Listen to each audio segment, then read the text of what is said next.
Welcome dear students and my dear friends, welcome back once again. मैं हूं doctor वेद और आज हम बात करेंगे इलेक्ट्रिकल के ऊपर कुछ इंपॉर्टेंट टॉपिक। ये ऐसे टॉपिक हैं जिन्हें हर जगह पूछा जाता है, चाहे आप इलेक्ट्रिकल इंजीनियरिंग के इंटरव्यू के लिए जा रहे हो या इलेक्ट्रिशियन के लिए जा रहे हो या इलेक्ट्रिकल से जुड़े हुए किसी भी जॉब के लिए आप जा रहे हैं, तो निश्चित रूप से आपसे ये क्वेश्चंस किए जाते हैं। लगभग अब तक का जो रेशियो रहा है, अब तक का जो आंकड़ा रहा है, उसको अगर देखा जाए, उसको मद्देनजर रखा जाए, तो ये देखा गया है कि ये क्वेश्चन लगभग 85% पूछे गए हैं। लगभग 85% पूछे गए। अगर 100% की बात करें, अगर आपसे 10 क्वेश्चन पूछा जाता है तो उसमें लगभग 8 क्वेश्चन निश्चित रूप से इस क्वेश्चन से संबंधित होते हैं या इससे इसके टच में रहते हैं। क्या क्या हो सकता है? जैसे इलेक्ट्रिकल कंपोनेंट, जैसा कि आप जानते हैं कि इलेक्ट्रिकल के बगैर, इलेक्ट्रिसिटी के बगैर पूरी दुनिया एक तरह से अधूरी है। अब जब इसके इलेक्ट्रिकल की अगर हम बात करते हैं तो इलेक्ट्रिकल कंपोनेंट की बात आती है, फिर इलेक्ट्रिसिटी की बात आती है, फिर वर्क की बात आती है, फिर वर्क ऑफ नेचर की बात आती है। तमाम तरह की बातें हमारे सामने आ जाती हैं। अब इसमें एक सवाल उठता है कि इलेक्ट्रिकल जिस कंपोनेंट का हम यूज कर रहे हैं, जिस कंपोनेंट का हम प्रयोग कर रहे हैं, वह किस मटेरियल का बना हुआ है, वह किस धातु का बना हुआ है, वो उसका निर्माण कैसे किया जाता है, ये तमाम क्वेश्चंस बनते हैं। तो आज का जो टॉपिक होगा हमारा, वह होगा इलेक्ट्रिकल कंपोनेंट और उसके मटेरियल। जैसे कुछ एग्जांपल के तौर पे मैं देखता हूं, आप बताता हूं आपको। जैसे स्विच, आपसे क्वेश्चन किया जाए कि स्विच किस मटेरियल का बना होता है। अब यहां पे सवाल ये पैदा होता है कि तमाम तरह के स्विच होते हैं, 1 वे स्विच होता है, 2 वे स्विच होता है, टम्बलर स्विच होता है, तमाम तरह के स्विच होते हैं। तो वह क्या अलग अलग मटेरियल के बने होते हैं या एक ही मटेरियल का बना होता है? अब बात कर लेते हैं कम्यूटेटर। कम्यूटेटर में किस मटेरियल का यूज किया जाता है? क्या इसमें भी मेटल यूज किया जाता है? क्या इसमें भी अल्युमिनियम यूज किया जाता है? तो ये सारे क्वेश्चंस, देखिए बहुत छोटा क्वेश्चन है। बहुत अक्सर आप सुनते हैं, स्विच का नाम सुनेंगे, कम्यूटेटर का नाम सुनेंगे, फिलामेंट का आप नाम सुनेंगे, यह किस धातु से बना होता है, अर्थिंग प्लेट की बात आती है, ब्रूस की बात आती है, लैंप की बात आती है। ये सारे जो कंपोनेंट्स हैं, इलेक्ट्रिकल कंपोनेंट्स हैं, जिनका यूज हम किसी न हर रूप में करते हैं। ठीक है, अब हम एक एक के बारे में आज जानेंगे। आपको मैं कुछ क्वेश्चंस बताऊंगा और उसका जवाब भी बताऊंगा। उनकी पहचान क्या है ये भी मैं आपको बताऊंगा। जैसे स्विच की बात आती है तो स्विच पे तमाम तरह के आप स्विच देख भी रहे हैं। अब यहां पे जो सबसे ज्यादा क्वेश्चंस किया जाता है वह क्वेश्चन है टम्बलर स्विच। एक शब्द आता है टम्बलर स्विच के कॉन्टैक्ट्स किस मटेरियल के बने होते हैं। ध्यान दीजिएगा, टम्बलर स्विच किस मटेरियल का बना होता है ये क्वेश्चन नहीं है। क्वेश्चन है कि टम्बलर स्विच के कॉन्टैक्ट्स किस मटेरियल के बने होते हैं, किस धातु के बने होते हैं। क्वेश्चन ये है। अब सवाल ये पैदा होता है टम्बलर स्विच क्या है? टम्बलर स्विच कई तरह के, कई मोड में दिख सकते हैं। टम्बलर स्विच आपको स्क्रीन पे जो दिखाई दे रहा है स्विच, इसके तरह भी दिखाई दे सकता है। तो टम्बलर स्विच का कॉन्टैक्ट्स किस धातु का बना होता है? तमाम लोग बात करते हैं और क्या जवाब देते हैं। अब आप सोच चुके होंगे इसका सही जवाब क्या है। अगर आप जो क्वेश्चन सोच चुके हैं, अब उस जवाब का सही जवाब क्या होता है इससे मैच करते हैं। तो टम्बलर स्विच के जो कॉन्टैक्ट्स बने होते हैं वो दो धातुओं से बने होते हैं। दो धातु होते हैं। पहला धातु होता है जिसे मेटल कहते हैं, कापर, और दूसरा होता है पीतल।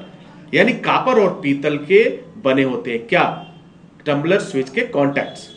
टम्बलर स्विच के कॉन्टैक्ट्स कापर या पीतल के बने होते हैं। क्वेश्चन क्लियर हो गया? आपने क्या सोचा था, आप इसे सही कर लीजिए, मैच कर लीजिए। आपका आंसर कितना था, सही था या रॉन्ग था, ये आप समझ पाएंगे। अब बात कर लेते हैं दूसरा क्वेश्चन। कम्यूटेटर सेगमेंट्स किस धातु का बना होता है? कम्यूटेटर सेगमेंट किस धातु का बना होता है, ये क्वेश्चन है। अब ये कम्यूटेटर सेगमेंट क्या होता है? कम्यूटेटर कुछ इस तरीके का होता है, अक्सर आपने देखा होगा। और यह इसके जो सेगमेंट है, ये इसमें क्या यूज किया गया? क्या इसमें अल्युमिनियम है, क्या इसमें तांबा है, क्या इसमें रांगा है, क्या इसमें आयरन है, इसमें क्या चीज है? अगर ये क्वेश्चन आ जाए तो जाहिर सी बात है एक स्टूडेंट्स के लिए कंफ्यूजन की बात तो हो जाती है। लेकिन इसका सही जवाब कुछ इस तरह से होगा और मेरा वादा है आपसे, आपको कभी भी कोई भी कंफ्यूजन नहीं होगा, क्योंकि हर एक क्वेश्चन बहुत ही क्लियर तरीके से आप जान पाएंगे। तो कम्यूटर सेगमेंट की बात करें तो यह बना होता है, सिर्फ तांबा से बना होता है। किससे बना होता है? इसके जो सेगमेंट है उसमें तांबा प्रयोग किया जाता है, तांबा के अलावा किसी अन्य मेटल का प्रयोग नहीं किया जाता है। अब बात कर लेते हैं इंकेडिसेंट लैंप का फिलामेंट किस धातु का बना होता है। ठीक है, यह एक प्रकार का लैंप है, एक तरह का आप इलेक्ट्रिकल लैंप है, इसका फिलामेंट किस धातु का बना होता है। अगर इस तरह की क्वेश्चंस आपसे किए जाए तो फिर आपका जवाब क्या होगा?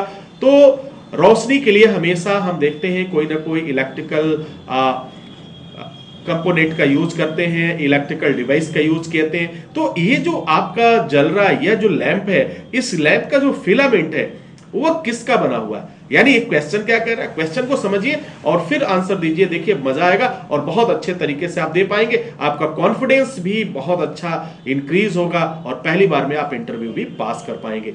तो इसका जो फिलामेंट होता है, ठीक है, इस लैंप का जो फिलामेंट होता है वह बना होता है टंगस्टन का। तो याद रखिए हमेशा कि यह जो है लैंप का फिलामेंट जो है टंगस्टन का बना हुआ होता है।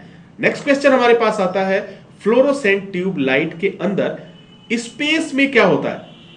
इस क्वेश्चन को बहुत ध्यान से समझिएगा। फ्लोरोसेंट ट्यूब लाइट के अंदर स्पेस में क्या होता है? अब फ्लोरोसेंट ट्यूब लाइट क्या है? क्या जो नॉर्मल ट्यूबलाइट है वही है या कुछ अलग है? तो फ्लोरोसेंट ट्यूबलाइट कुछ इस तरीके का आपको दिखता है जिसमें तमाम तरह की चीजें होती हैं। मैं इसके स्ट्रक्चर के बारे में बात नहीं करूंगा, इसका आंसर क्या होगा, इसके स्पेस में क्या होता है उसके बारे में बात कर लेते हैं। अब सवाल पैदा होता है कि स्पेस यानी स्पेस क्या मतलब? खाली जगह। जो फ्लोरोसेंट ट्यूबलाइट के अंदर जो खाली जगह होता है उसमें क्या होता है, क्या मूवमेंट करता है, क्या चारों तरफ दौड़ता है, क्या किसके वजह से रोशनी बहुत अच्छी आती है? तो उसका सही जवाब होता है आपका इलेक्ट्रॉन। तो फ्लोरोसेंट ट्यूब लाइट के अंदर जो स्पेस होता है उसमें इलेक्ट्रॉन्स मौजूद होते हैं जिसके वजह से आप यह डिवाइस काफी चमकीला दिखाई देता है। अब बात कर लेते हैं, अक्सर आपने सुना होगा अर्थिंग प्लेट। तो अर्थिंग प्लेट का मटेरियल क्या होता है, या अर्थिंग प्लेट का मटेरियल किस मेटल का बना होता है, किस धातु का बना होता है, कैसे बना होता है, किस तरीके से? तो अर्थिंग के लिए आपको इस तरह का आपने देखा होगा मेटल या फिर अर्थिंग प्लेट्स वगैरह इस तरह के बनाए जाते हैं। अब इसमें दो शब्द आएगा आपके पास, इसका सही जवाब जो होगा जीआई या तांबा, यानी जीआई सीट भी आती है, जीआई जो लोहे के लिए इस्तेमाल किया जाता है। तो अर्थिंग प्लेट जो होता है वह दो मटेरियल इसमें इस्तेमाल किया जाता है, अक्सर जीआई प्लेट और तांबा का इस्तेमाल किया जाता है एक बेहतर अर्थिंग के लिए, बेहतर अर्थिंग प्लेट के लिए। अब हमारे पास जो नेक्स्ट क्वेश्चन आएगा वो आएगा ट्रांसफार्मर कोर का मटेरियल क्या होता है।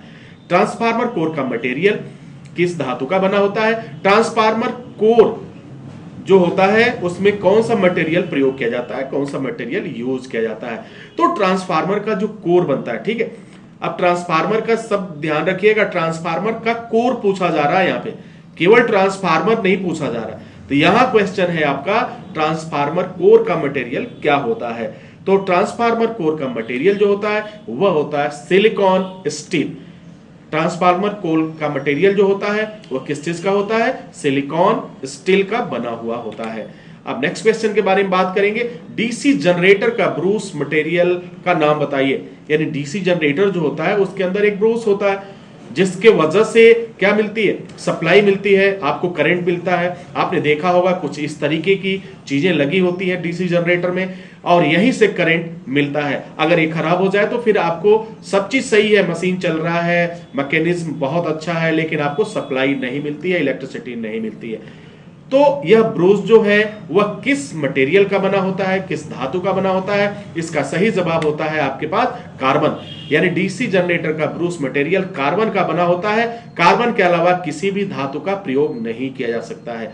अगर आपसे ये क्वेश्चन किया जाए क्या इस ब्रूस के जगह पे एल्युमिनियम का प्लेट लगाया जा सकता है, तांबा का प्लेट लगाया जा सकता है, लोहे का प्लेट लगाया जा सकता है? तो सबके लिए आपका एक ही जवाब होगा, बिल्कुल नहीं। अगर आप उसको लगाएंगे तो फिर आपको कोई भी रिजल्ट नहीं मिलेगा, पॉजिटिव रिजल्ट नहीं मिलेगा। इट मींस इलेक्ट्रिसिटी की सप्लाई आपको नहीं मिलेगी। अब नेक्स्ट क्वेश्चन की बात करते हैं, रीवायरेबल फ्यूज मटेरियल का नाम बताइए।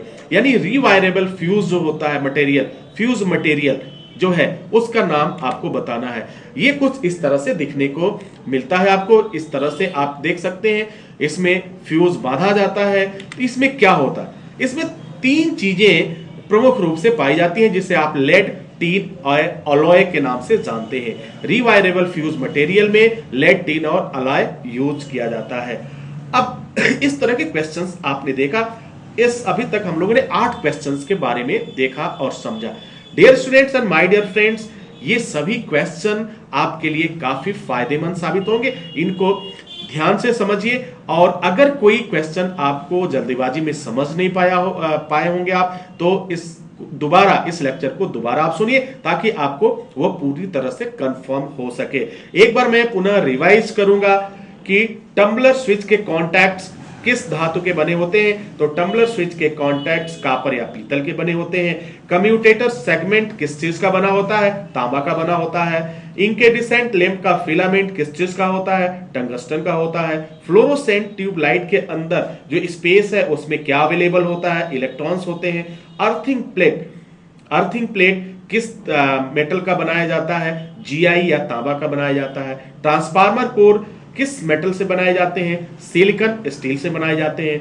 डीसी जनरेटर का ब्रूस में क्या इस्तेमाल होता है या किस मटेरियल का होता है, तो कार्बन का होता है। और लास्ट क्वेश्चन था रिवायरेबल फ्यूज मटेरियल, किस मटेरियल का नाम क्या है, तो आपका कुछ जवाब होता है लेड, टीन और अलॉय। तो dear students and my dear friends, I hope कि ये सारे क्वेश्चन आपके क्लियर हो गए होंगे, जो आपके लिए एग्जाम के लिए, आपके इंटरव्यू के लिए काफी फायदेमंद साबित होंगे। इसी के साथ मैं इजाजत चाहता हूं, नेक्स्ट वीडियो में हम पुनः हाजिर होंगे। तब तक के लिए wish you all the best. Thank you for watching, thank you for learning.